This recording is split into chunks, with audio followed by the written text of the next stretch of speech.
trabajé en una torre de 30, creo que tiene 32 plantas, Passive House, creo que era la torre más alta del mundo, Passive House, cuando la hicieron.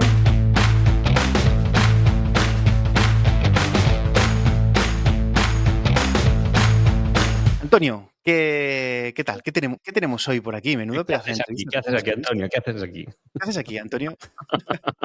Pues Enrique, traemos una entrevista súper guay que la venimos arrastrando desde nuestro evento, allá en febrero 2025, donde conocimos una persona, a Tony Luz, ¿vale? Que está aquí con nosotros esta tarde, que ahora le daremos paso, y nos dejó a los dos con la boca abierta a lo que se dedica y de dónde viene, de dónde está trabajando, de dónde ha trabajado, ¿vale? Y una de las cosas que nos sorprendió bastante y por eso lo hemos traído aquí, que nos lo cuente. Que yo no sabía ni que esto existía. Y resulta que donde no existe es en España, pero por ahí es lo normal. Y la verdad es que después de que nos lo cuente decimos, pues claro, es que cómo no va a existir esto, ¿no? Claro, el problema es que nosotros hacemos viviendas de una planta o de 2 plantas o 3 plantas a lo sumo, o pequeños edificios, y claro, Sí. su trayectoria profesional viene dada en otra tipología de viviendas de mucha más altura. Es otra cosa, es otra cosa. Oye, ¿le dejamos que pase y que nos cuente él qué es lo que hace y esas cosas? Le pincho y que sí, Venga, y que nos cuente. vamos. Buenas tardes, Tony, ¿qué tal? Hola, Hola, Tony. buenas tardes. ¿Qué tal? Gracias ¿Cómo por estás? tenerme aquí. Pues como les estaba Encantadísimos de que nos cuentes cosas de las que ya nos has contado muchas, pero queremos que se las cuentes también a la audiencia, que yo creo que lo van a Claro, flipar claro. bastante.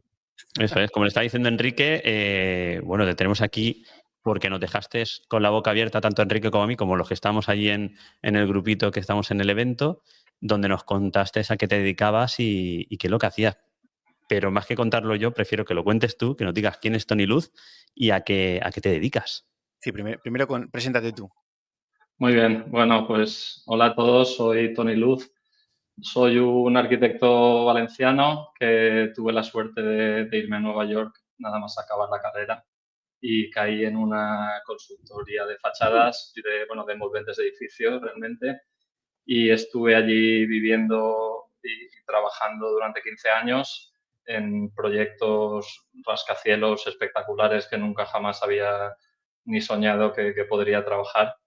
Y llevo ahora unos años ahora aquí en Valencia y bueno, sigo trabajando bastante para Estados Unidos, algunos proyectos que tengo por allí y haciendo algunas cositas por aquí con arquitectos y promotores de aquí locales. Muy Madre bien. mía. Y En Tony, Estados ¿cómo Unidos, acaba? en Nueva York, ni más ni menos. Sí, la verdad es que es una ciudad, me fui con 24 años, cumplí allí los 25 a los pocos meses de llegar y la verdad es que sobre todo cuando eres joven es una pasada. Claro. El ritmo de vida, el ritmo de trabajo, la verdad es que no se trabaja tanto, o sea, yo creo que no se hacen tantas horas como aquí, lo que pasa es que son muy intensas, son horas, no se para, no sé, las oficinas tienen allí su café, sus mesas para comer, se entra a las 7:30, 8:30 cuando entres, se trabaja ahí 8 horas a tope y luego se sale ya bastante pronto.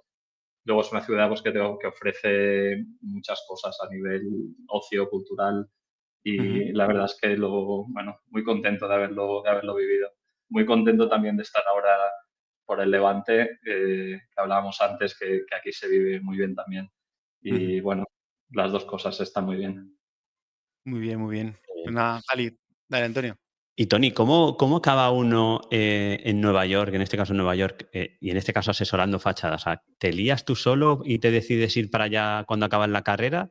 ¿O te lían? ¿O cómo es eso de acabar ¿Cómo en surge? Estados Unidos? ¿Cómo surge? Pues bueno, yo estaba estudiando arquitectura, estaba el tema de Erasmus aquí en Europa y eso que yo, bueno, era una carrera ya bastante larga en sí, no me apetecía alargarla más y siempre tenía en mente el tema de trabajar en el extranjero cuando acabase. Me estaba pensando más buscar por Europa, países de habla inglesa, me apetecía un poco hablar inglés, trabajar en inglés, aprender a mejorar eso, ¿no? Y luego era también 2006, que la construcción estaba todo aquí a tope, entonces como que no, digo, pues me voy y luego vuelvo y seguirá todo a tope, ¿no? Ujú. Y Ujú. entonces me salió la oportunidad a través de un contacto de hacer unas entrevistas en Nueva York en estudios de arquitectura, que era lo que yo quería hacer como arquitecto y al final pues las entrevistas no acabaron de salir muy bien y encontré una consultora de una ingeniería que hacía ingeniería de estructuras y tenían una consultora de fachadas y bueno, en principio era algo temporal de unos años y luego quería a lo mejor cambiarme a un estudio de arquitectura, diseñar, hacer un poco lo que yo pensaba que quería hacer. Y poco a poco, pues con la crisis y todo esto también financiera y eso, pues acabé quedándome más tiempo, gustándome más lo que hacía, teniendo cargos de más responsabilidad en los proyectos, llevando fachadas yo solo con bastante joven y eso, comparado con lo que a lo mejor hacen los arquitectos. Y me fui quedando, se fue alargando la cosa hasta eso, hasta hace 4 años que me volví. Pero sí, una experiencia muy buena. Qué bueno. Claro. Dale, Perdona, dale. Enrique, porque allí, como has comentado, 2008, lo que es la crisis, ¿no? que inició en Lehman Brothers, ¿no? Y me imagino que en Estados Unidos, en Nueva York, se notaría muchísimo, se acusaría muchísimo en la edificación. Sí, sí, fue una época difícil. La suerte, sí, fue una época difícil, se pararon muchos proyectos, había mucha incertidumbre. También son proyectos de mucho, bueno, tardan mucho en diseñarse, en construirse, ¿no? Como plazos muy largos. Entonces, pues muchas cosas que estaban ya en marcha continuaron. Nosotros también trabajamos un poco en la parte más, no Más sé, de en la parte de oficina. arriba de la pirámide también, ¿no? De que siempre pues trabajamos en proyectos muy grandes y siempre es más fácil también para una consultora top el bajar a otros niveles, a lo mejor que donde no solíamos, proyectos que no solíamos coger. En esa época lo cogíamos todo y hacíamos de todo, ¿no? Hay mucha restauración y mantenimiento de edificios que sí que tenían los fondos para hacer rehabilitación y cosas así. Entonces entramos en otro tipo de proyectos que a lo mejor, pero sí que hubo mucha incertidumbre, sobre todo más eso, estudios de arquitectura tuvieron que despedir a mucha gente. Claro. Nosotros al final no tanto, porque por eso no, porque teníamos más flexibilidad, éramos pequeños y teníamos más flexibilidad para coger otros proyectos a lo mejor que antes no hubiésemos cogido. Sí, aquí en España incluso hubieron empresas constructoras de las grandes que acaban haciendo vivienda unifamiliar. O sea, eso pasó. Claro, Para ir claro, pues esquivando eso, ¿no? y sorteando la crisis. O sea, claro. En eso estábamos todos. Yo estaba allí, eso, yo pensaba, me fui en 2006, pensaba volver sobre 2008, que tenía un visionario. Y al final es que, bueno, vino, no sé si os acordáis, pero era como, desde allí se veía como algo más o menos temporal que iba a durar poco. Sí. En mi mente, por ejemplo, a lo mejor. Y entonces pensaba, pues en 2008 pensaba que en 2009 me volvía, en el 10 a mis amigos les decía, el año que viene ya, un año más, a mis padres, ¿no? Porque tampoco nadie pensaba que iba a estar tanto tiempo, ¿no? Y poco a poco pues iba creciendo la empresa, conocía a la Sí, que ahora es mi viendo mujer, cada vez iba dando pasos un poco que se alejaban de volver. de volver. Sí, y al final eso. Muy bien. Oye, por ubicar un poquito a la gente, porque claro, aquí esa función que tú haces es desconocida. ¿Vale? Entonces, ubícanos al público. ¿Cuál es tu función? ¿Qué es lo que haces? ¿A quién te diriges? ¿A quién ayudas, sobre todo? ¿Y cuál es la especialización que tú tienes dentro de este sector de la construcción? Sí.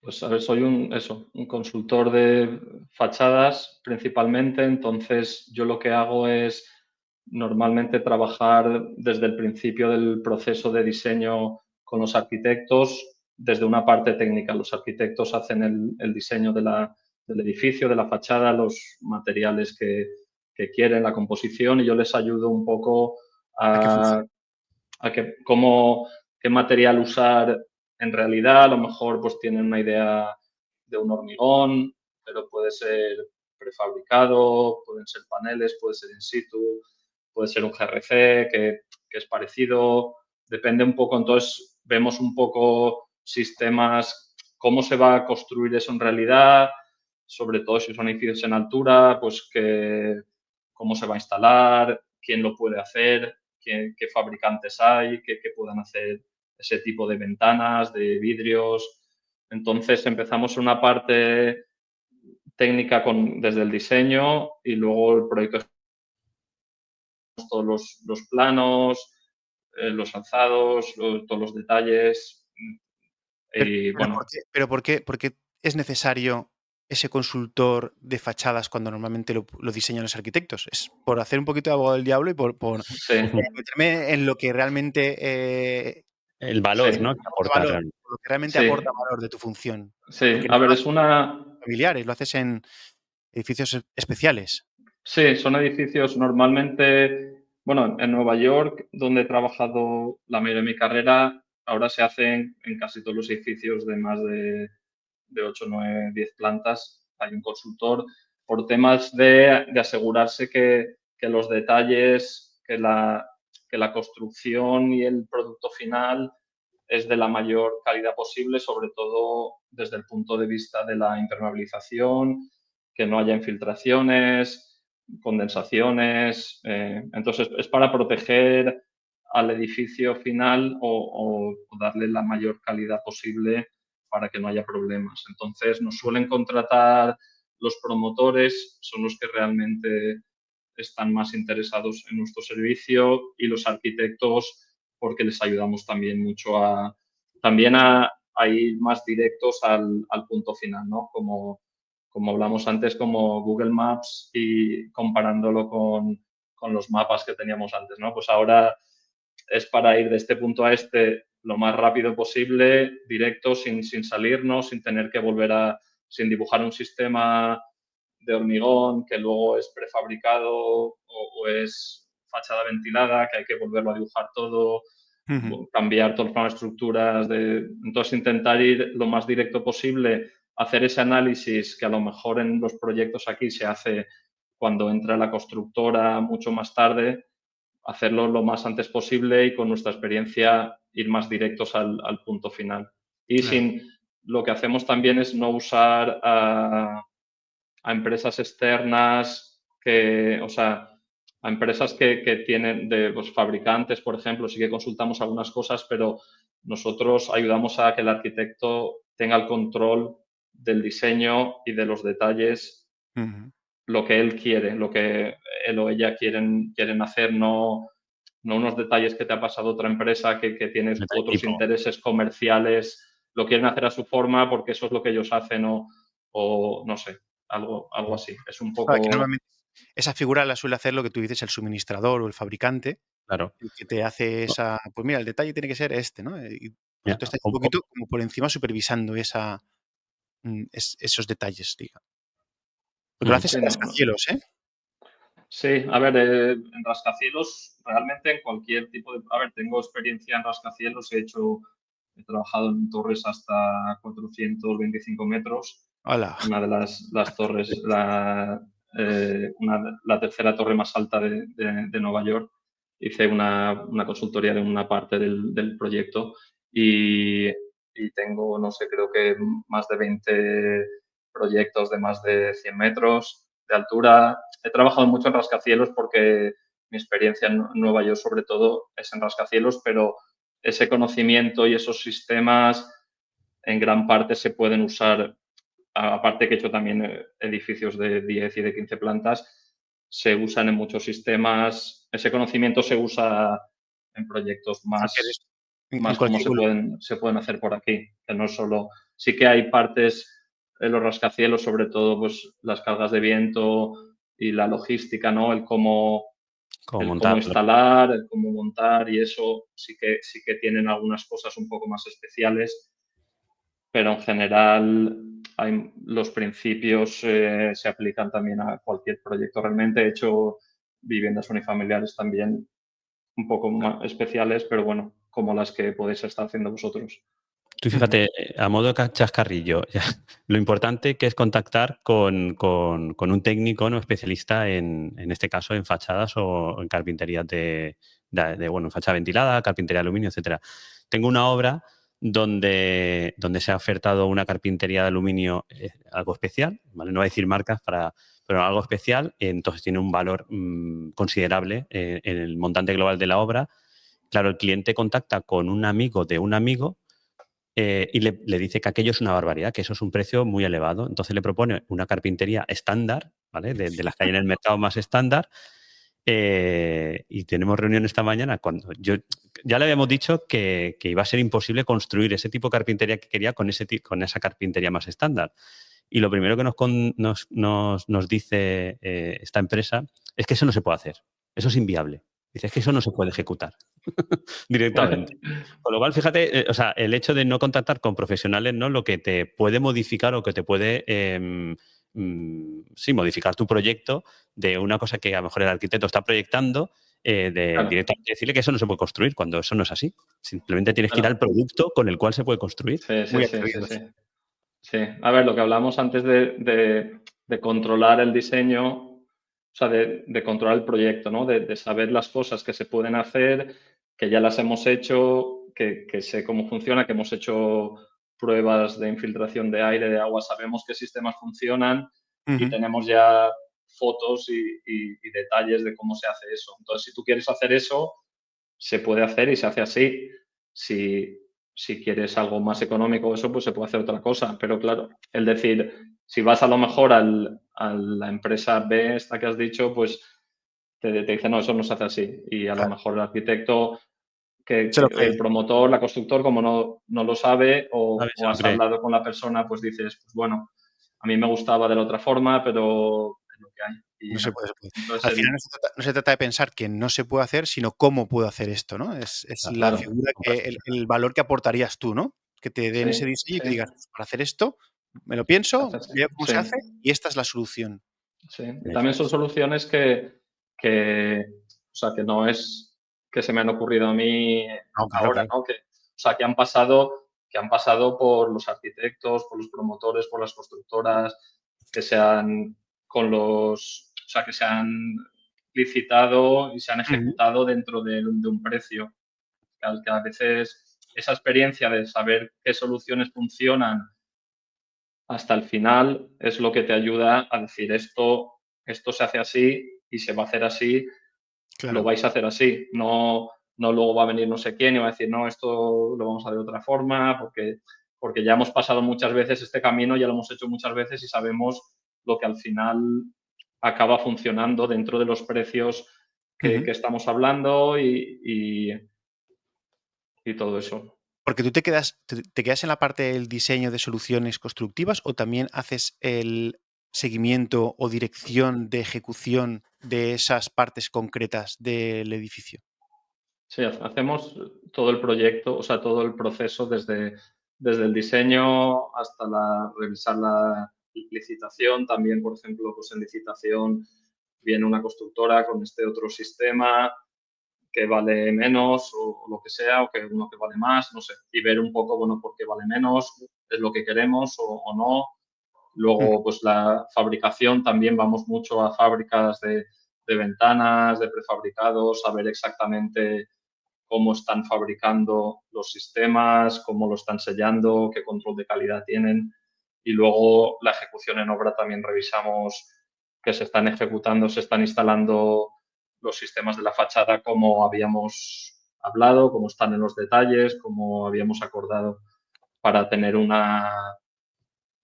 producto final que es lo que el promotor y el arquitecto y todas las partes pues quieren, ¿no? De la Ujú. calidad que buscan. Muy bien. Muy bien. Y bueno, nos has dicho que eres arquitecto. O sea, ¿allí en Estados Unidos hace falta alguna formación específica para este trabajo, ¿no? En este caso, el que tú estás haciendo como asesor o como consultor, ¿no? De De la compra, ¿no? Sí, fachadas. De la compra y sí, venta. ¿Qué sí, cosas has estudiado para hacer esto en concreto? sí. Bueno, a ver, estudié arquitectura en España y luego allí en este tipo de empresas hay o son arquitectos o son ingenieros civiles. Realmente es que es como un trabajo, es una profesión que se aprende en el trabajo. No hay, ahora ya hay unas universidades y en España también creo que hay algunas universidades que están ofertando este conocimiento, pero allí realmente yo fui con lo que sabía de la escuela de arquitectura y estar en obra y estar en reuniones y vas empezando. Entonces, formación, necesitas realmente para trabajar de esto, no necesitas una formación especializada, suelen venir de arquitectura o de ingeniería. Sí que llega un momento que las empresas piden que te saques el título de arquitectura o de ingeniería americano, que es un proceso que los americanos cuando acaban la carrera no son arquitectos ni son ingenieros, han hecho una carrera, luego tienes que pasar unos años de experiencia y hacer unos exámenes añadidos y con eso ya te dan un título. Entonces yo tuve que convalidarme, hay como unos puntos, un sistema de puntos, entonces yo tenía unos puntos por mi educación, por mi título de arquitectura español y luego necesitaba unos puntos por experiencia, años de experiencia trabajando en una empresa de arquitectura y luego tuve que pasar unos exámenes. O sea, que sería a modo como si fuera un médico, ¿no? Que acaba su carrera, pero no puede ejercer porque tiene que hacer el MIR, tiene que hacer también prácticas y una vez que ya Sí. ¿no? ha pasado todo eso es cuando puedes Sí, obtener la titulación. sí. Ayer, eso es para ser arquitecto o ingeniero, no por el tema de fachadas. El tema de fachadas somos arquitectos o ingenieros, pero nada más especial que eso, es experiencia. Está Pero muy sí, bien. y luego aparte necesitas creo que es cada dos o tres años, necesitas tener sobre una hora como de clases o de De asistir a formación continua. conferencias de formación continua sobre una hora al mes. Tienes que hacer al final de los 2 o 3 años, tienes que ir apuntándotelo, te dan los certificados y yo sigo haciéndolo desde aquí. Para estar al día tengo mi licencia americana en regla aún. Vigor. Aquí en España algo parecido hay de la formación continua, pero no sé realmente, Del entre consejo, comillas, por no lo vale menos. para nada porque no se exige en ningún sitio. Te vale para ti, correcto. Sí. Pero la Desde verdad el es que ese Consejo sistema, de Arquitectura Técnica de España tú puedes acreditar la eso es. formación que has tenido durante el año y entonces pues esa queda acreditada y es como si tuvieras tu formación continua, ¿no? Al final te puedes poner el Claro. sellito de que estás actualizado en tu Pero profesión. que desgraciadamente no vale para nada, entre comillas, Enrique. Te vale para ti como formación, ¿no? Para ti, para tenerla, pero que Sí, no, como no te la exigen en ningún sitio, pues realmente no vale para nada. Sí, allí es obligatorio, o sea, cada 3 años tienes que confirmar que has recibido esa formación y si no, pierdes la licencia. Pues me parece O súper bien. sea, Igual que sí, lo de... sí, puedes congelarla si vas a estar sin ejercer unos años, puedes congelarlo o si vas a estar viviendo fuera o lo que sea, puedes pararlo y luego si estás muchos años sin ejercer y sin formación, cuando vuelves a lo mejor tienes que volver a hacer los exámenes otra vez, si estás a lo mejor 5 o 10 años fuera. puede ser, puede Esto es ser otro que melón haya...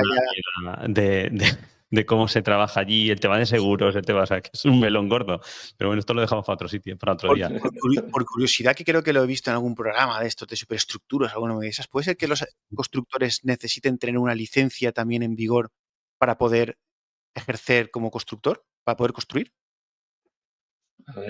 Seguro, no lo Ah, sé, no sé exactamente los constructores, pero bueno, allí, o sea, licencia y regulación Un hay por montón. todas partes, seguro, no me extrañaría. vale. Es un sistema, a ver, hay el tema legal y de demandas y todo eso allí bueno, parte de nuestro servicio también es para proteger de problemas y al final proteger al promotor y al arquitecto de posibles demandas. Es que aquí cualquier albañil atrevido se lía constructor Constructor. y te la lía. No, allí hay equipos muy potentes. Desde la parte de la arquitectura o sea, no son proyectos que los lleva un arquitecto, son equipos Claro. de un arquitecto, muchas veces, sobre todo los proyectos más especiales con arquitectos más estrella internacionales, vienen arquitectos extranjeros de fuera de Estados Unidos que hacen el diseño del edificio, a lo mejor el diseño de lo que es la fachada y el exterior lo hace una empresa diferente, un arquitecto más conocido que no tiene o sea, que no es la licencia de Estados Unidos. Luego hay consultores de fachadas, bueno, estructura y temas mecánicos, por supuesto, ingenierías. Hay diseños a lo mejor del lobby, es una empresa diferente, diseños de interiores, hay a lo mejor una empresa que hace el exterior y una que hace el interior, todo la experiencia interior en hoteles y piscinas, hay, no sé, consultores sobre eso, sobre landscape, sobre ¿Y hay plazas. alguna figura tipo project manager o algo que coordina a todos esos arquitectos, a todos esos constructores, a todas esas figuras que están interactuando sobre un mismo edificio? ¿O no hay nadie que lo Sí, coordine? sí, sí. Suele haber, Sí. ¿no? A ver, el que lo coordina es el arquitecto. O sea, hay un arquitecto ¿Cuál de local que todos? Porque has dicho que hay muchos. es el que firma, el arquitecto legal, el que firma el Vale. proyecto es el encargado de coordinar el equipo. Luego sí que suele haber, de la parte de la promotora, pues tiene también su equipo profesional. Hay veces que la promotora tiene su equipo, hay veces que pues a lo mejor es una cadena de hoteles que no se dedica a la construcción, entonces contratan a una empresa a lo mejor de project manager que representa a la promotora y coordina más, está un poco vigilando pues los costes, los plazos, ¿no? Las entregas. Luego si falla algo, pues son los que te llaman. Un Te poco. llama el abogado de ese. Te llama el abogado No, de ese. a ver, Primero te durante el llama un amigo proyecto, y luego ya si eso te llama el abogado. según lo que respondas, no, intentamos que no vaya más. Oye, y ya que estamos hablando de figuras en Estados Unidos, ¿has conocido por allí algún arquitecto técnico que esté por allí, por la zona de Nueva York, trabajando o no estamos por allí? Pues arquitecto técnico, la figura de arquitecto técnico No, la figura de... sí que no existe, pero digo, algún arquitecto técnico español que esté por allí haciendo pues, Sí, alguna ingeniería, estará trabajando de ingeniero, no sé lo que estará haciendo a ver, exactamente. mi compañero, cuando empecé a trabajar en fachadas, el que se sentaba a mi lado era un arquitecto técnico No, fíjate, o sea, de Sevilla, fíjate que que al estaba final esa allí. empresa contrató ¿no? personal de España para estar trabajando en Estados Unidos. Sí, Curioso, ¿eh? sí, sí, sí. Había uno de los socios, es español y Ujú. es el que nos dio un poco la oportunidad de trabajar allí. Y sí, es el único arquitecto técnico que he conocido allí. Nice. Fíjate. Muy bien. Oye, vamos a cambiar un poquito de tercio porque, claro, evidentemente para hacer este tipo de edificios, evidentemente no se hacen a base de ladrillitos y todo eso, va todo industrializado, si no me equivoco, prefabricado, industrializado, todo este tipo de sistemas. Entonces, claro, aquí en España estamos como, ya lleva un tiempo, pero ya ahora parece que empieza a verse la industrialización como una realidad. Empiezan a hacerse edificios en altura industrializados, con sistemas que, bueno, pues que ya parece que van funcionando. Pero entiendo que la tecnología de la industrialización allí en Estados Unidos, por todas las circunstancias que tienes, porque si tienes que hacer un edificio en altura, pues las elevaciones, todo eso, entiendo que la tecnología pues será una que aquí a lo mejor ni siquiera ha llegado. ¿Qué estás viendo tú, ahora que estás aquí, que aquí se está haciendo y que estás diciendo, buah, pues sí, no os queda para llegar hasta este punto? ¿Cuál sería ese punto? ¿Qué es lo que vamos a ver dentro de poco que ya se hace allí y que poco a poco va a ir viniendo aquí en temas de industrialización? Sí. A ver, allí en altura, por la altura de los edificios, a partir de 15 plantas, 15 o 20 plantas, ya no es viable. También por los plazos no es viable tener andamios exteriores, ni colgantes, ni góndolas, ni nada. Entonces, todo lo que sea, incluso eso, de 20 plantas hacia arriba, se prefabrica todo por la altura y por los plazos también, porque la prefabricación te deja empezar mucho antes a fabricar la fachada y luego, según van instalando o construyendo la estructura del edificio, pueden empezar bastante pronto a instalar toda la fachada también, a cerrar el edificio, la envolvente y poder hacer los interiores.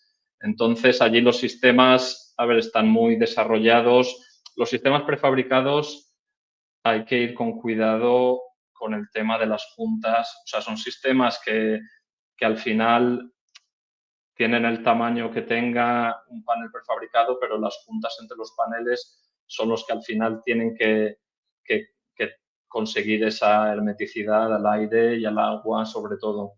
Ujú. Entonces, yo creo que el desarrollo de esas juntas es lo que va. Si no son sistemas que van sellados en obra, que también los hay, pero que al final, bueno, entonces tienes que colgarte por fuera y sellar por lo menos todas las juntas. Si son sistemas en seco, todo prefabricado, hay que diseñar muy bien esas juntas perimetrales. Y es parte de lo que nosotros hacemos con fabricantes, es ayudarles a desarrollar eso, porque al final, si no, vamos a ir a la prefabricación, que en teoría consigue más calidad, sobre todo en los acabados, y en la revisión, ¿no? La prefabricación te permite pues, que estés fabricando un panel en una fábrica, cubierto, más calentito, no estás ni en el frío ni el calor, sí, un entorno controlado, pero y se puede supervisar, puede haber una persona paseando por ahí viendo cómo están sellándolo todo y todo, pero al final lo que es esa junta, si eso falla, realmente es una vía directa al interior del edificio, no hay una membrana, entonces hay que diseñar y pensar y revisar también desde la parte del punto de vista de los arquitectos, revisar bien esas cosas, porque si no, al final vamos a ir un poco a peor con la prefabricación. Yo creo que, respondiendo a tu pregunta, lo que vamos a ver tiene que haber un desarrollo bastante grande en las puntas de los paneles prefabricados, que ya hay empresas aquí que están trabajando en ello, poniéndose las pilas, porque cuando venga la prefabricación, pues eso hay que solucionarlo muy bien. Cuando venga de verdad. Me llama la atención una cosa que antes, cuando hemos estado hablando un poquito fuera de cámaras, has comentado que muchísimo, quizá unos meses antes de que se empiece incluso a hacer la estructura, ya se están fabricando las fachadas. Y me ha llamado la atención porque digo, jolín, si aquí a mí no me empiezan a fabricar las ventanas hasta que no vienen a la obra, me miden y una vez miden empiezan a fabricar, ¿no? Entonces allí, claro, el condicionante de que la fachada tiene que estar perfecta, porque claro, si ya están fabricadas las piezas que van a estar en fachada y ya están prefabricadas, como luego se te vaya 3 dedos o 3 pulgadas, como diríais ahí en Estados Unidos, se te ha ido, ya no te cierra, porque claro, cuando todas las vas poniendo una al lado de otra, pero la última de todas, la de cierre, esa tiene que cuadrar. La de remate, esa se hace luego. Claro, esa es la última que se hace. ¿Hay un sistema o a ver, se trabaja... A ver, se tienen en cuenta en parte del diseño, se tienen en cuenta las tolerancias de fabricación, de instalación y se marcan esos parámetros de cuánto se puede ir cada uno y se diseñan los sistemas para que puedan tener una holgura con los anclajes, se van midiendo las cosas, sí, porque hay que fabricar todos los huecos de las ventanas. O sea, las ventanas se fabrican antes de que haya huecos de pladur o de bloque de hormigón o de lo que sea. Entonces, al final, todo tiene que ir a su sitio, no hay tiempo para medir, no hay tiempo para medir nada. Entonces, hay que, con la prefabricación, si es un muro cortina exterior, pues al final, como no se encuentra, a ver, la única tolerancia que hay que tener en cuenta es la de la estructura, porque al final es una piel continua que no tiene juntas con otros, pero cuando hay diferentes sistemas de ladrillo, fachada ventilada, paneles, lo que sea, pues hay que tener muy en cuenta las tolerancias y diseñarlas desde el principio para que luego el sistema pueda acomodar esos cambios y no irnos 3 dedos. Claro, Eso también, claro. ¿Lo estamos haciendo bien en España? ¿Lo que estamos haciendo que todavía no hemos llegado ahí, lo vamos haciendo bien? ¿O crees que está la tecnología todavía demasiado verde? A ver, está en general, a ver, yo no conozco todos los proyectos y todos los fabricantes, no sé, me imagino que habrá gente haciéndolo mejor que otros y eso. A ver, yo por ejemplo, claro, vengo de Nueva York que llueve bastante y hace mucho frío también en invierno, entonces el tema de la infiltración de agua y la condensación es algo que tenemos muy en cuenta en el diseño de fachadas y ahora viviendo en Valencia, por ejemplo, es que, o sea, mi casa de mi apartamento de aquí tiene vidrio simple. El otro día vi que la ventana tiene un hueco que pasa la luz ahí y ahí ni hay humedades, o sea, es que aquí no pasa nada. Entonces, al final, hay sistemas a lo mejor que no son tan robustos como a mí me gustaría, pero el clima ayuda mucho, ¿no? Si te vas a construir a lo mejor a Madrid o te vas a zonas más al norte, otros países, ¿no? Pues habrá que ir con más cuidado. Ahora que dices lo de los detalles, ahora te doy paso, Antonio, un segundito, porque antes de que estuviéramos grabando hemos estado viendo un montón de detalles y de fotos y cosas que nos han encantado, que no las hemos puesto porque todavía no se pueden poner, pero vamos a preparar, Tony, si te parece, un vídeo o algo que nos cuentes esos detalles, pero que se vean esos dibujos y que se vea toda esta alzada y que se vean esos detalles, porque yo creo que a la gente le va a gustar mucho. Lo dejo ahí para que estéis atentos, ¿eh? Antonio, dale. Yo quería comentar que el tema de la industrialización, sobre todo de los paneles de fachada, yo creo que uno de los puntos que mejor resuelven, Enrique, son todo el tema de las ventanas, donde ya ese panel viene con la ventana, con lo que cuesta aquí en España poner una ventana, que primero hay que colocar el premarco, que te mandan el premarco, que hay que colocar el premarco, que luego viene el carpintero a medir. El premarco con pegotes de yeso ahí aplomado como tal. Que luego viene a medir, que luego viene a medir otra vez, que luego el premarco lo han colocado doblado y no cabe la ventana y toca volver a medir. Vale, o sea, es que... Te colocan y quedan 4 dedos entre el premarco y el ladrillo. Que al final la solución es espuma de poliuretano, que todo el mundo tiene los botes de espuma. Eso lo soluciona absolutamente todo. Sí, espuma y ya está, y no pasa nada. A ver, aquí en Nueva York, bueno, y en Estados Unidos, yo nunca he visto un premarco. No, es un concepto. Es un concepto, no existe. Las ventanas se instalan directamente sobre el hueco que crea el bloque de ladrillo, de hormigón. Pero es un concepto que estoy luchando aquí un poco personalmente, intentando entender, que a lo mejor no lo vamos a hablar ahora, pero no sé muy bien para qué sirve.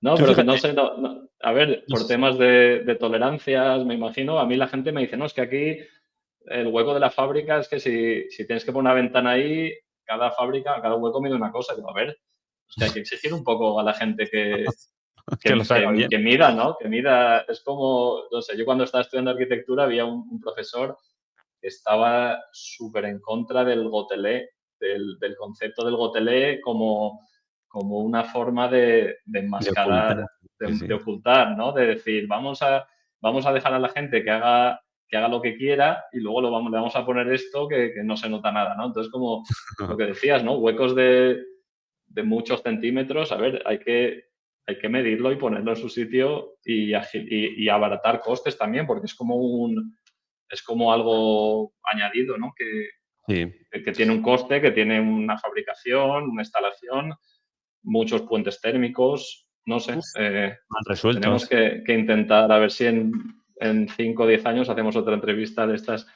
otro podcast y ya los hemos quitado a ver, para quitar los premarcos necesitaremos más años. Yo creo que lo del premarco, o sea, antiguamente no habían premarco, directamente la carpintería se fijaba con garras a cerramiento de ladrillo. Y yo creo que entró el premarco como ese método, ¿no? Para decir, no, tengo el hueco perfectamente ejecutado. Y te digo, el problema es que no se colocan tampoco bien los premarcos y se quedan muchas veces doblados y hace falta modificarlos para que el carpintero de aluminio pueda ya ponerse a fabricar esas carpinterías antes de que le hagan el hueco incluso. ¿Qué pasa? Que como no se colocan bien los premarcos, no vale para nada, porque tiene que venir el del aluminio luego a comprobar que el premarco está bien colocado y medir sobre el premarco, con lo cual no hemos adelantado nada. Como bien dice, colocamos un premarco y pagamos para absolutamente nada. Es verdad. Luego el premarco lo conectarás de alguna forma a la fábrica también, ¿no? ¿Cómo conectarías? Habrá que anclarlo. ¿O va con garras? Es lo mismo, o pegote de yeso. O sea, que es lo mismo, que al final hay que... O sea, que la gente me dice, no, es que las ventanas se conectan, se anclan mejor a un premarco. Y digo, bueno, y el premarco, es que las ventanas no le vamos a anclar a una fábrica. Y digo, bueno, si estás anclando un premarco que es metálico también, no sé. Yo no lo veo claro. También, bueno, se coloca el premarco para poder echar el yeso sin afectar a la ventana. Vale, también es otra excusa que se echa. Bueno, puedes proteger la ventana, que aquí nadie la protege, no le gusta proteger a nadie. Mira que te hinchas, decirle, por favor, protégeme la ventana. Y la ventana pasa todo el transcurso de la obra. Yo tengo una obra, mira, en una unifamiliar que estamos haciendo de Passive House. donde lo normal hubiera sido haber colocado, haber hecho toda la envolvente, haber colocado las ventanas para hacer ese blower y ver realmente que la hermeticidad está bien hecho. Pues por no colocar las ventanas, por si acaso sufrían durante el transcurso de la obra, porque la hermeticidad se iba a hacer con yeso, se ha dejado para el final. Entonces, estamos casi al final de la obra sin haber hecho ese primer blower, cruzando los dedos para que la semana que viene que lo tenemos, que funcione, que esté todo correcto. Claro, pero luego todos los acabados interiores también, si no tienes ventanas, bueno, si no llueve no pasa nada, ¿no? Pero si empiezas a poner, hay cosas, yeso sobre todo, ¿no? Sí, es complicado, es complicado. Sí, tenemos que cambiar un poco todo eso, lo tenemos que darle una vuelta. Yo recuerdo también, entrevistamos a Enrique, ¿te acuerdas los de X y Z? Creo que era, que tenían solucionado el tema del hueco, ¿no? Que ellos llamaban, creo que el hueco de la ventana, para prefabricar esa ventana que viniese ya prefabricada, ¿no? Que viniese ya premontada y no tuviésemos que hacer, pues el premarco, la ventana, ¿no? El remate, el tapajuntas, la espuma poliuretano, todo eso. Muy bien. Vale, ¿qué leas tú? Venga, sí. A ver, que como me he liado con lo de las ventanas, me he quedado un poco así. En el tema de los proyectos que habéis estado llevando en fachadas, ¿cuál es ese detalle que si no se estudia o que si no se tiene en cuenta, luego acaba costando un riñón? Y ya no solo que cueste un riñón, sino que cueste una barbaridad solucionarlo y que nos puede generar un problema. A ver, bueno, a ver, nunca sabes el que te va a fallar, ¿no? Todas las transiciones entre sistemas, sobre todo cuando son empresas diferentes las que lo van a instalar, si hay, no sé, ladrillo y luego hay una fachada ventilada o lo que sea, ventanas. Todas esas transiciones donde hay una empresa que sabe mucho de lo suyo, pero no sabe nada o poco El que viene del lado. vecino, ¿no?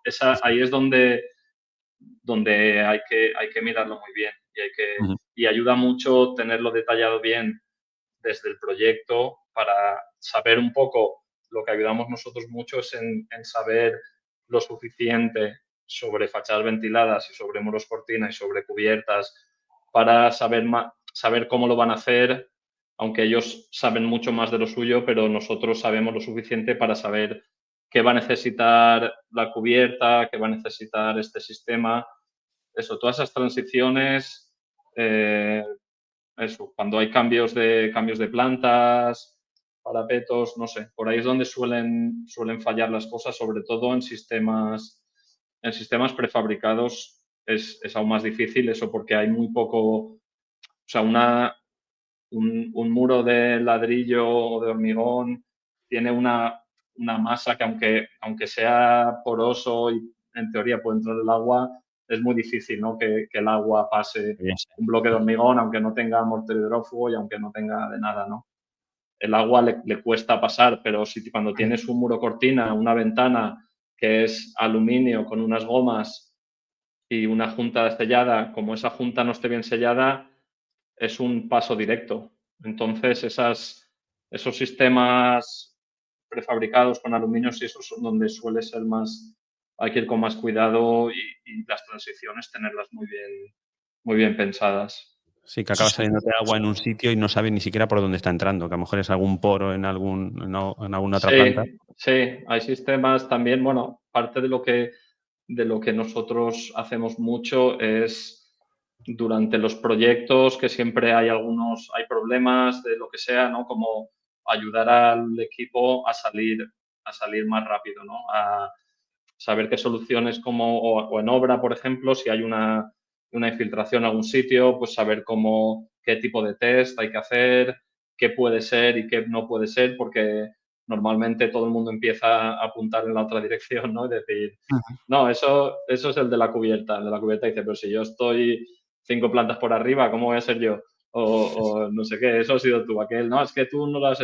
Entonces, el ser un agente un poco externo a la constructora, ¿no? Y más objetivo y decir, bueno, vamos a ayudar a solucionar esto de verdad y esto vamos a hacer este tipo de infiltración de test, vamos a echar agua aquí, y vamos a intentar arreglarlo. Da un poco igual quién haya sido, pero vamos a arreglarlo porque si no el equipo no se queda un poco congelado ahí y se pierde mucho tiempo y mucho dinero en obra también cuando ya quieres acabar y tienes que, entonces, eso, ayudar un poco a coordinar a salir de los problemas también es parte de lo que hacemos.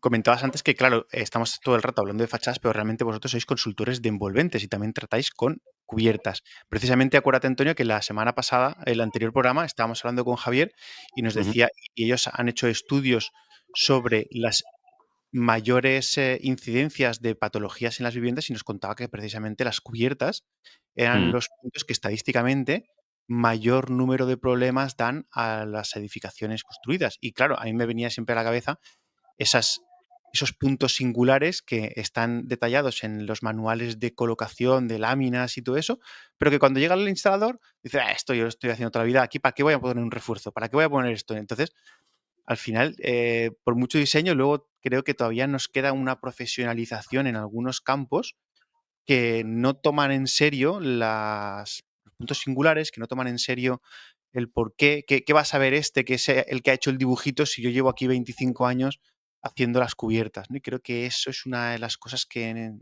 España echo de menos, ¿no? Esa profesionalización y que el propio de la cubierta esté pensando, hostia, ¿cómo puedo hacer esto mejor? En lugar de decir, esto no lo voy a hacer diferente porque ya lo he hecho así muchas veces, ¿no? ¿Qué opinas de esa pata que es el último eslabón de la cadena, que es el que al final está haciendo las cosas? ¿También os pasa allí o allí hay más profesionalización?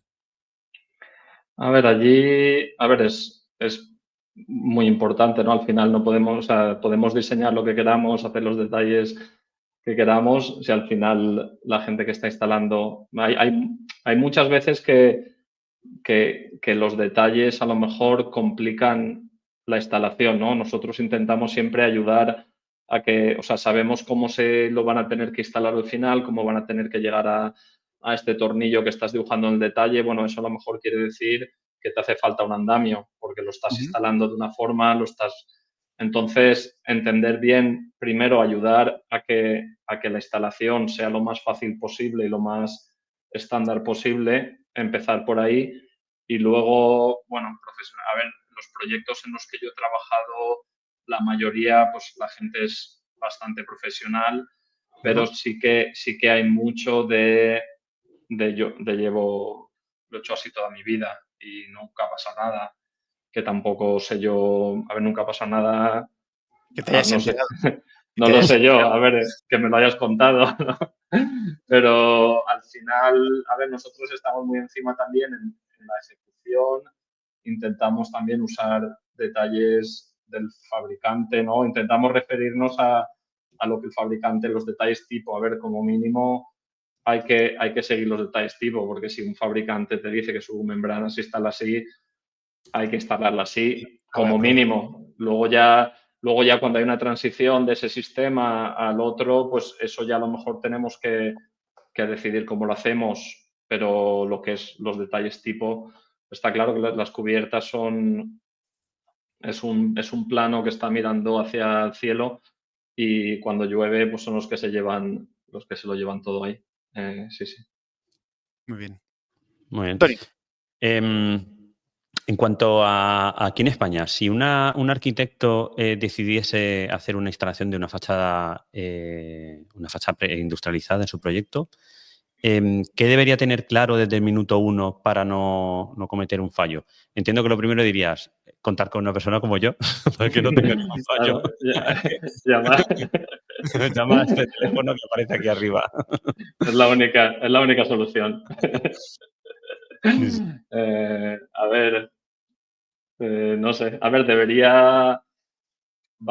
es difícil. O sea, es difícil, a ver, al final, pues confiar, si no tienen a un experto en fachadas, pues confiar en las empresas. Sí. A ver, el tema de la prefabricación, que lo hablaba Enrique un poco antes, hay que fuerza un poco, es muy importante empezar a decidir y a conectar con gente antes. O sea, hay que saber si vas a hacer un sistema prefabricado, pues de unos paneles con aislamiento, lo que sea tipo muro cortina al final, ¿no? Porque es un sistema que pasa por delante del forjado, pues hay que saber qué espesor va a tener ese sistema, porque tienes que poner la estructura, los pilares, hay que ponerlos en algún sitio, ¿no? Entonces, fuerza un poco a que la conversación, a tener en el equipo a alguien experto en el sistema casi desde el principio. Puede ser alguien externo, o sea,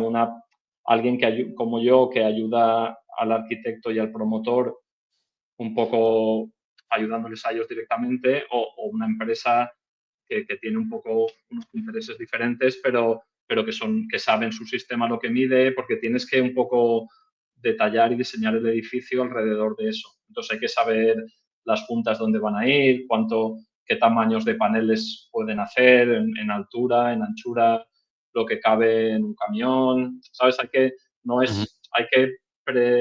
empezar a pensar muchas cosas antes. En fase proyecto. En fase proyecto, porque hay sistemas que pueden hacer hasta, no sé, 8 metros o 9, o esto a lo mejor depende de tu proyecto donde esté, pues hay que ver, los fabricantes tienen que saber si tienen que entrar por algún túnel, por algún puente, qué altura de camión tienen. O sea, hay cosas que al prefabricar hay que pensar. El tema de la logística y la instalación también, si puedes poner una grúa. Normalmente, pues es un edificio que tiene 4 fachadas, pues la grúa, va a haber una grúa única, cómo vas a colgar paneles en la parte de atrás del proyecto, ¿no? O vas a tener 2 grúas, o cómo vas a... Todas esas cosas del tema de la logística y de las dimensiones hay que tenerlas. No puedes llegar al final y decir, lo vamos a hacer prefabricado, ¿sabes? Porque ahora ya hay que rediseñarlo todo, o sea, todos los cálculos de estructuras hay que empezar prácticamente. Entonces, eso es un poco lo que hablamos antes de intentar saber dónde queremos ir y qué decisiones hay que tomar que afectan al diseño, que afectan a lo mejor a dónde van las ventanas o qué espacio tienes, dónde vas a tener esa junta de paneles, cómo la vas a tapar. Eso, no sé. O conectar con una consultor o con alguien experto de un fabricante. Que no vale con eso no vale decir eso de, bueno, ya lo veremos en obra. Eso no vale. A ver, en obra, si tú vas a la obra y dices, pero no era prefabricado. Son pues espérate.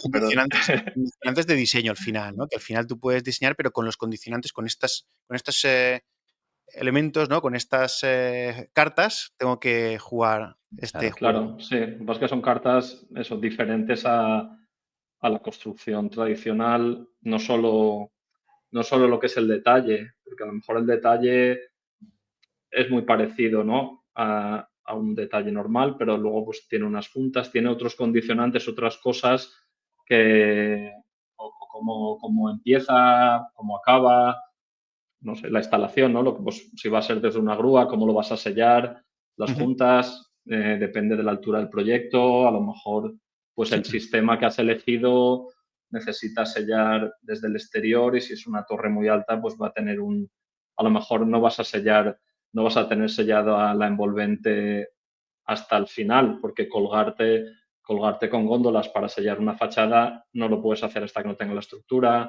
Entonces, a lo mejor otro sistema que sea autosellante, con gomas, no sé. Hay que tener en cuenta muchas otras cosas que hasta que no haya más experiencia o con los fabricantes o con los arquitectos, pues va a costar un poco más. Y con las constructoras también. Claro. ¿Hay constructoras especializadas en hacer solo las fachadas? ¿O en instalar solo las fachadas? A ver, hay instaladores, sí, a ver, no la constructora general, pero hay empresas que se dedican a instalar fachadas prefabricadas, que tienen experiencia, pues el tema de la logística. A ver, normalmente la empresa que lo fabrica tiene a sus instaladores propios que saben cómo instalar su sistema, cómo sellarlo, porque es un poco más, no sé, más, hay que saber, sí, especializado y hay detalles pequeños detalles pueden tener un impacto muy grande en cómo funciona el edificio al final, ¿no? Porque hay que sellar aquí, ¿no? Dejar aquí para que drene el agua, cosas así. Entonces hay empresas que se dedican a eso, que tienen más experiencia, pues, tipo empresas de instaladores de muro cortina, al final son paneles un poco prefabricados de ese tipo. Muy bien. Por seguir un poquito con la parte técnica, me viene a la cabeza un reportaje o algo que vi también cuando se estaba construyendo, cuando ya se había construido el Burj Khalifa, el edificio más alto que hay en el mundo, me parece, ahora mismo.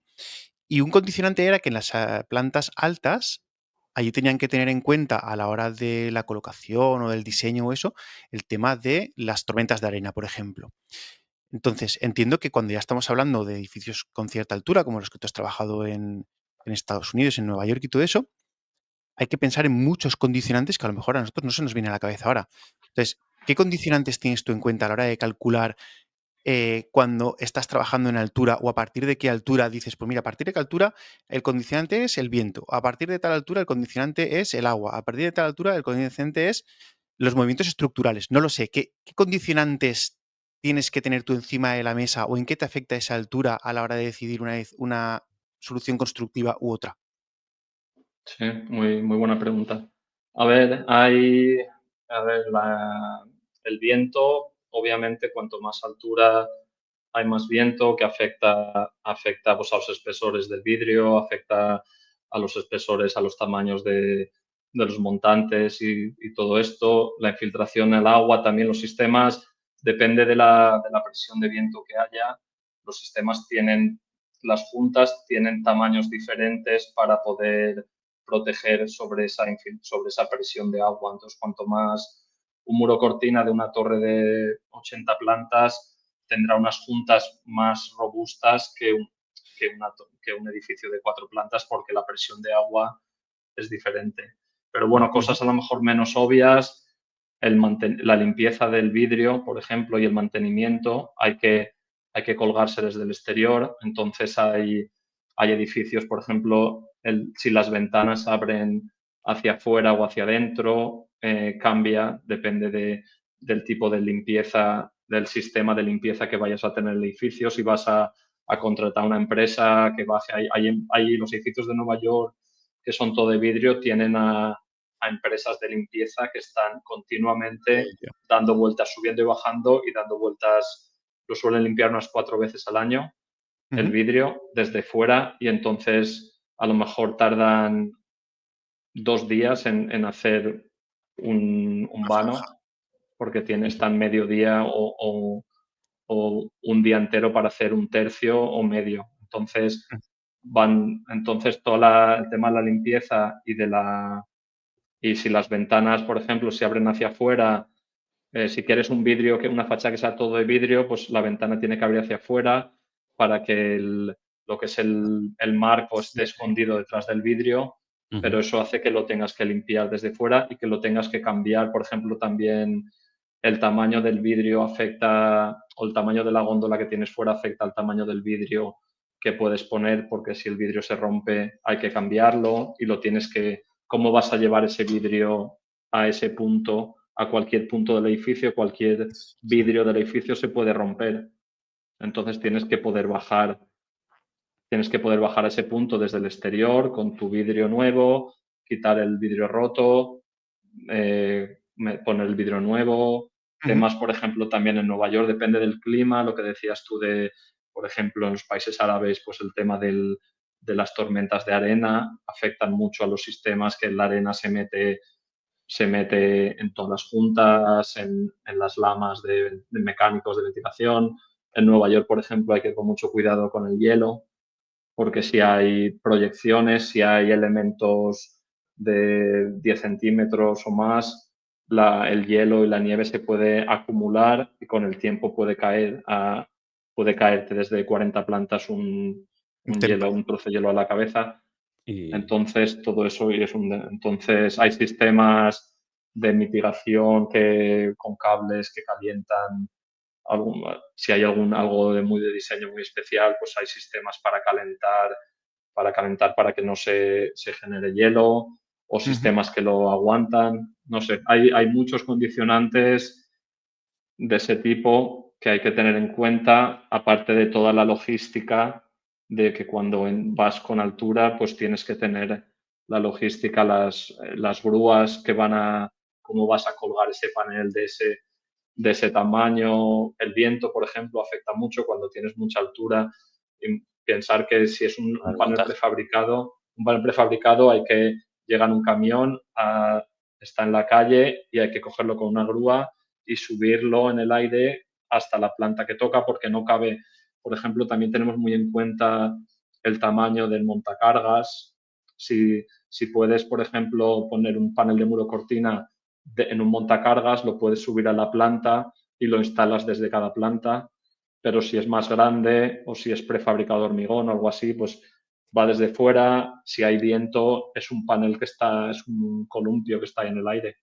Si tienes que subirlo... Un cable de a lo mejor 300 metros de cable, claro. Si tienes que subirlo, claro, tienes que subirlo a la planta, lo que sea, 60, o si tienes que, a veces hay que subirlo por encima del edificio para bajarlo en la cara posterior a ciegas también, porque el operario que está manejando la grúa está en la calle y detrás pues hay alguien más con un walkie-talkie diciéndole sube y baja, ¿sabes? O sea que hay mucha complejidad de lo que hablábamos antes de elegir un sistema u otro, no es solo la apariencia, sino intentamos a veces, si tú, el arquitecto, quiere una apariencia de este tipo, ayudarle a qué sistema realmente para su edificio le va a dar la apariencia más parecida a lo que quiere, con todos los otros condicionantes que hay que tener en cuenta, porque hay todas estas cosas. O sea, si tú diseñas un edificio, no sé, que no tiene un sistema de, por ejemplo,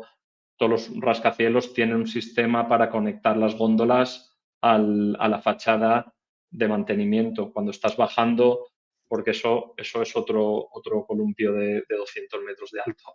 Entonces, como te coja, parte de mi trabajo era colgarme en fachadas para hacer inspecciones desde el exterior, y si no estás anclado o conectado temporalmente a la fachada, te vuelas y habéis visto vídeos en YouTube de gente que te vuelas 15 o 20 metros y luego vuelves contra el edificio, puedes te revientas. Romper toda la fachada, es un desastre. Y gente...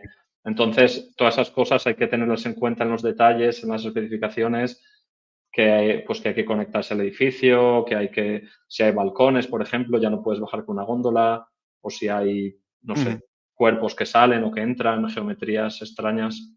Pensaba que me ibas a decir uno de los condicionantes, el tema en altura, el movimiento estructural, porque al final un edificio con tanta altura, abajo tiene un movimiento, pero claro, ese mismo movimiento en punta, pues a lo mejor se está moviendo centímetros. Entonces esas juntas, me estaba yo imaginando esas juntas, cómo funcionan, cómo absorben ese movimiento, y pensaba que la altura también te podía influir a la hora de calcular esas juntas. Sí que tendrá algo de influencia, ¿no? Sí que se tiene en cuenta. A ver, eso es bastante, los sistemas, lo que pasa es que la altura, o sea, el movimiento total arriba puede ser muy grande, de muchos centímetros, 30 centímetros o más, a lo mejor. Sí. A ver, desde de abajo arriba. Sí, pero claro. el diferencial por planta, o sea, lo que cada panel está, no es tanto, son milímetros. Entonces, los sistemas no suele ser un condicionante, porque los sistemas en sí absorben eso ya solo por temas, movimientos térmicos diferenciales, pues de verano, invierno. Y son los sistemas de fachadas se tienen que poder mover un poco. Las tolerancias también es muy importante, lo que hablamos antes, tener en cuenta si tú en una torre de 60 plantas, pues si te vas con el hormigón un poquito en cada planta, al final, si una fachada que quieres que sea vertical, que tiene que ser vertical por drenaje, porque si no las ventanas no abren y todo eso, pues no puede la estructura irse 30 centímetros arriba, ¿sabes? Entonces hay que... Hay que tener en cuenta. Me estaba imaginando, cuando estabas hablando de lo de las góndolas, me estaba imaginando la típica película que sale el superhéroe descolgado, que le da una patada a la ventana, la rompe, se mete, digo, madre mía. Oye, porque por curiosidad me acaba de surgir. Dime, y por ir cerrando, porque llevamos 1 hora y 10 ya, madre mía, ¿cuál es el vidrio normal? ¿Cuál es el espesor de vidrio? Porque aquí meter un vidrio de más de 10 ya empieza a ser un poco locura. ¿Qué espesores de vidrio y qué cámaras y qué todo eso se suelen utilizar? Así como estándar, sin irnos a nada Sí. A ver, el muy vidrio loco. estándar yo creo que es como aquí de 612 6. Ujú. Creo que es un vidrio estándar con cámara de aire normal. Sí que cuando hay muros cortina de vidrio hacemos el exterior un poco más grueso, a lo mejor de 10, para que sea más plano, para que haya menos distorsión Ujú. visual cuando refleja el vidrio. Y luego ya si vamos a lo mejor lobbies, hay proyectos que tienen, no sé, lo que sea, 15 metros o no sé, vidrios enormes, enormes, pues ya son laminados, Claro.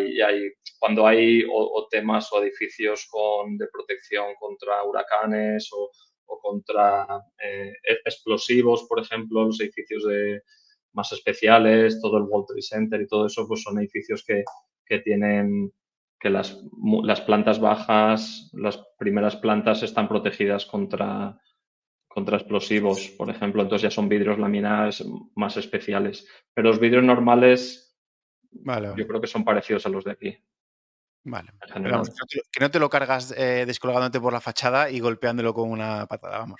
Sí, lo que sí que suelen ser, sí que tienen que tener a lo mejor, sí que son a lo mejor templados para tener un poco más de resistencia Ujú. térmica y al golpe también, Muy bien. impacto. Se nos va el tiempo. Estaba yo también pensando que también tiene que ser curioso trabajar allí en Nueva York de coordinador de seguridad y salud. No sé cómo se llamará el coordinador allí, pero tiene que ser también bastante curioso Pues para yo todos creo Sí, que esos debe se trabajos. existir la figura y que tiene que ser el propio constructor el que se autocontrole, Sí, ¿no? la constructora, bueno, sí que tiene la figura y luego son muy exigentes a nivel de De eso, de seguridad. controlar sobre todo a todas las subcontratas y hay muchas reuniones y se lo toma muy en serio. Creo que también tienen penalizaciones grandes. Económica. Sí, bueno, en caso de Sí, accidente o cualquier historia. sí, Me se parece. lo toma muy en serio la seguridad en Mm. Estados Unidos en general. Antonio, ¿te queda alguna cosa en el tintero? Yo creo que vamos a por la última para ir cerrando y Yo tengo una curiosidad, pero no, pues dale tú a la tuya y le yo cuento la cierro, mía. ¿Sí? tírate. ¿Cuál es la tecnología más loca que has implementado? Lo más tecnológico que digas, buah, esto es la pera, un Gary, yo qué sé, alguna cosa así súper loca que digas, esto es la pera, A Que se pueda ver, decir. que se pueda decir. sí. A ver, Hombre, no si, son si nos dices cosas. algo que no se puede decir, pues lo ponemos en primicia. Sí, lo haces ahí. Un pi. Claro. No, a ver, tecnología, no Más sé. loco que A has ver, hecho. con Gary, por ejemplo, bueno, que no lo he hecho yo, pero lo hizo mi empresa. Hicimos una torre que se llama IAC para una empresa en Nueva York, su sede central, que tiene un muro cortina curvado en frío en obra. O sea, es Hola. un muro cortina, paneles rectangulares o casi rectangulares, donde es un sistema que existe y lo ha hecho mucha más gente, ¿no? Pero son paneles que son planos, rectangulares y en obra uno de los anclajes se aprieta en obra para doblar el panel en obra Para y darle llevarlo forma. al sitio donde quieras para darle forma. Entonces es un vidrio, es un edificio, si lo buscáis en internet, es bastante conocido, es IAC y está al lado de una autopista y es un edificio todo de vidrio así blanco y es curvo pero en obra. Y entonces ahí, bueno, a ver, el vidrio es bastante flexible, son paneles muy grandes y el problema era la junta perimetral del vidrio doble, esa silicona que pueda absorber esos movimientos y tener una durabilidad y no, creo que ni rompieron, el fabricante decía que hay veces que cuando el vidrio es más caro y cuanto más complicado es, menos roturas tienen, ¿no? Porque como que la gente sabía que eso que se les iba a romper y que cuesta mucho dinero hacerlo otra vez y lo hicieron así y ha aguantado muy bien. Es un proyecto de antes de yo trabajar allí y luego, bueno, pues temas, no sé, Passive House, todo eso, torres. Trabajé en una torre de 30, creo que tiene 32 plantas, Passive House, creo que era la torre más alta del mundo, Passive House, cuando la hicieron. Vidrios electrocrómicos que se tintan, se tintan por la luz, ¿no? que oscurecen con la luz, con el solar, donde la posición del sol y eso. No sé, ventanas enormes, ventanas hemos hablado antes de 3,6 de alto operables por 1 metro de ancho. El tema del vidrio estructural que hay allí en el OVNI de Apple Park, eso es muy, muy, muy extraño, ¿no? Sí, a ver, ahí tienen unas correderas, no es un proyecto mío, pero tiene unas correderas que no sé de cuántos metros, o sea, son como para meter aviones, o sea, me acuerdo, es una corredera motorizada que se abre y abre todo un lobby, no sé, lo vi en una presentación del fabricante y bueno, y los vidrios, pues bueno, son eso, ¿eh? A ver, ingenierías, al final todo eso se fabrica, se estudia y se paga. Si el arquitecto y el promotor lo quieren, pues se hace. Todo se puede hacer. En Dinesto Rons, ¿no? Que decimos por aquí. Sí.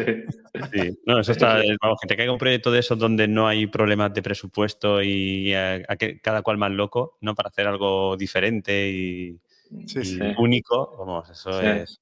Siempre hay presupuestos, Sí. Siempre a veces son más generosos en algunas partidas, pero siempre hay que mirar el dinero. Todos quieren mirar el dinero.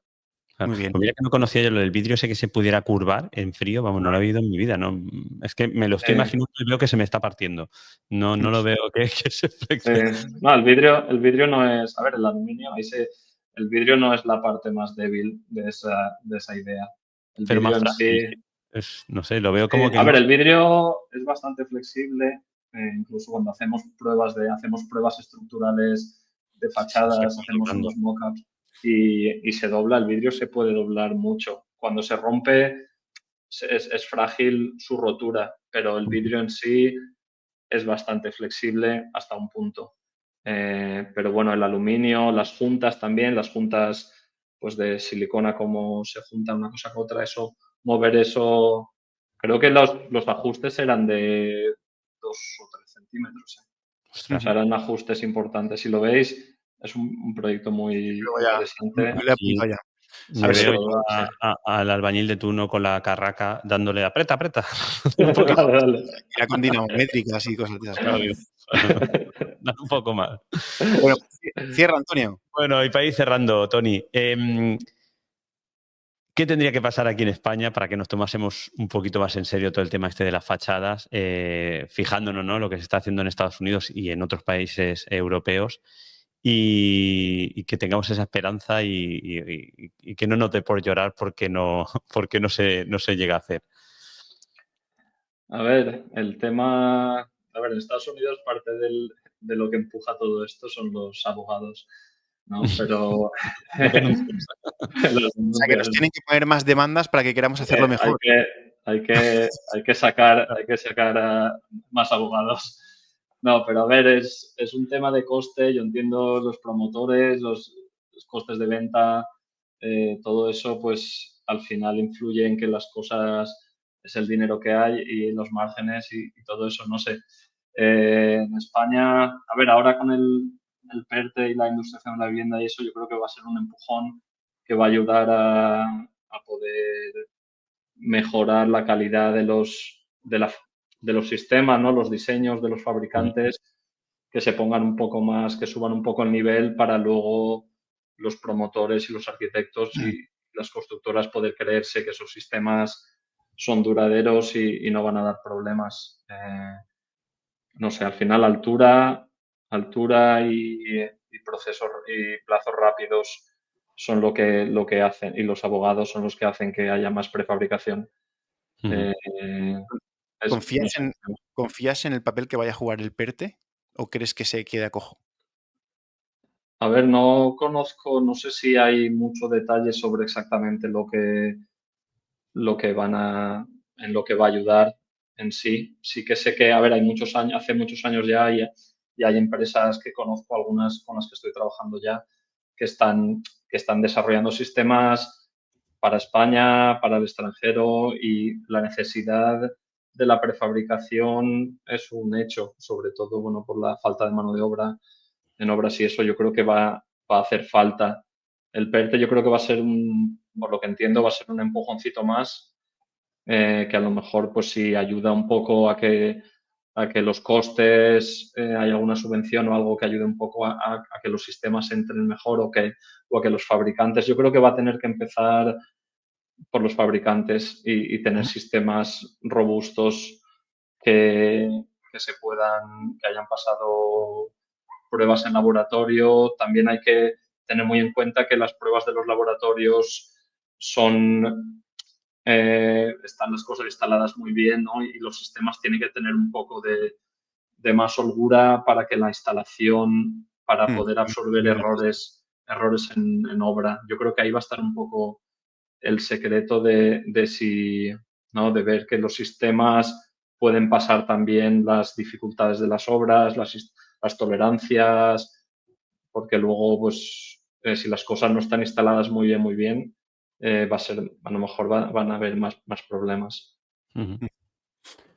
Pues muy bien, oye, súper interesante. A mí se me ha ido el tiempo volando, porque no solo el tiempo en el que hemos estado en antena, sino el tiempo que hemos estado antes ya contándonos cosas, y que, bueno, yo podría estar aquí un buen rato más, pero vamos, tampoco podemos hacer esa parte. No, haremos esa parte que hemos comentado, ¿no? Lo de hacer esa pequeña presentación de cosas concretas, de temas técnicos. Yo creo que puede estar chulo. Sí, sobre todo al final son obras, ¿no?, que son muy singulares, que no estamos habituados a ver ni a hacer. Sí. Y la verdad está chulo que de primera mano no lo puedes enseñar. Muy bien. Claro. Sí. Pues nada, Antonio, ¿cierras tú? Nada, sí. Bueno, yo darte las gracias, Tony, por estar aquí con nosotros. Te invitamos a que vengas otra vez a esa segunda parte, ya que a lo mejor podamos hablar también de la figura del técnico en Estados Unidos, temas de seguros, por si a alguien le interesa irse para allá, que la verdad es que eso puede estar también muy chulo y ver la diferencia que tenemos con aquí en España. Pero vamos, lo dicho, muchas gracias por estar aquí con nosotros esta tarde.